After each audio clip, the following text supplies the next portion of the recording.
Hi everyone! My name is Irina. I'm about to share the major news of the month we've compiled for you.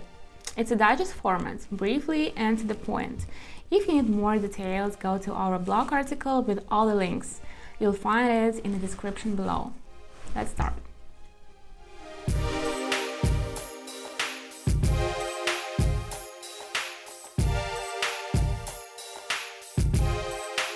The main news of the month is App Store's dropping of commission to 15% for all developers, who earn less than $1 million per year.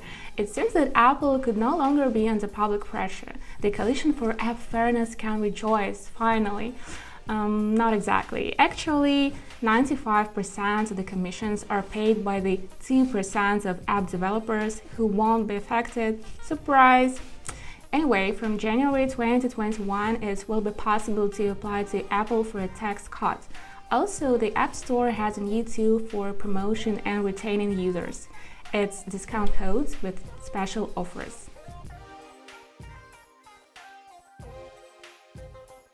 Twitter launches its own version of stories and a new carousel ad format when you scroll, swipe up, and go to the side. In its turn, Instagram and Messenger adapt Snapchat-like feature, making Vanish mode for messages. WhatsApp goes further, so images and GIFs delayed automatically. Snapchat, in its turn, announces TikTok-like feed, and Instagram officially is rolling up a Reels tab. And you'll never believe what it looks like. It's not alone. Netflix is experimenting with full-screen vertical font video feed too. To sum up, it seems that everyone has read the book Still Like an Artist.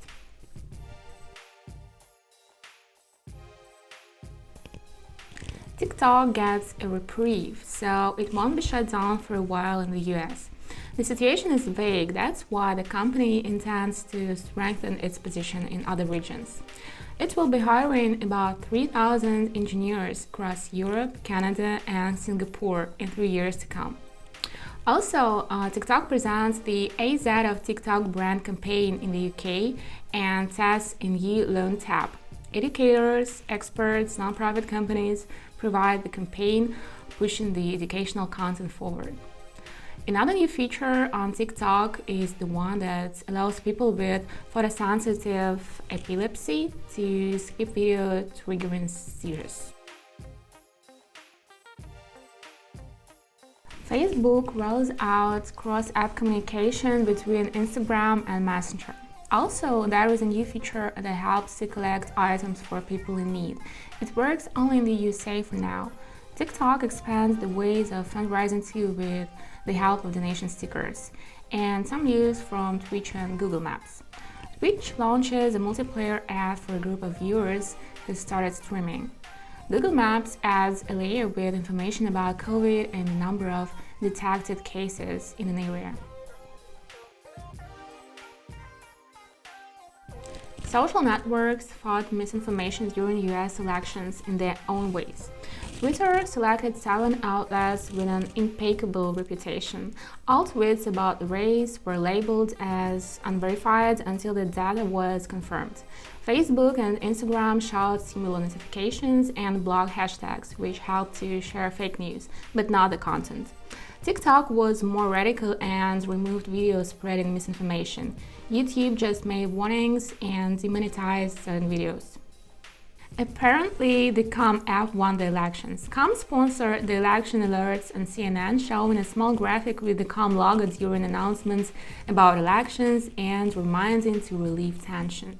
As a result, the app went up 20 ranks from the day before election day. YouTube has announced 15-second audio ads for users listening to the music or podcasts in the background mode. It's likely that YouTube's series of attempts to compete with audio streaming services like Spotify. As it appears, Google will shut down Google Play Music and focus on one platform, YouTube Music. It's a win-win situation. You can watch a music video, switch to an interview, and other formats. On the other hand, Spotify is thinking about a special subscription service for podcasts only. Also, At the moment, the app promotes the issue of ethnic and racial diversity with a new audio series Outside Voice and particular playlists. Apple announced that developers should submit their app's privacy information to the App Store by December 8, 2020. This information will allow users to understand how and what exact information they are sharing.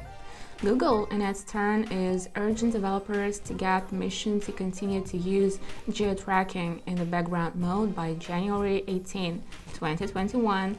It's a condition to stay in the store. And one more news from Google Play. Now it warns that app name can't contain the price and image. The notification is under the app name text box. Chicago had a hot November too. First of all, the Embryo Awards has announced us as a finalist for Best ASA Company. Fair enough. Secondly, we held two helpful webinars, one with app masters, all ways to attract organic downloads, and the other with Mailware Group, ASA for games and apps. What's the difference? The main use is launching the new performance tool. This is the first such solution in the mobile industry. It can be used to assess effectiveness of attracting organic traffic around the world, monitor the competitor's search optimization, and the quality of localization. That's it. Now it's time to remind you to subscribe, turn on the notifications, leave comments and likes. Have a great month. See you. Bye.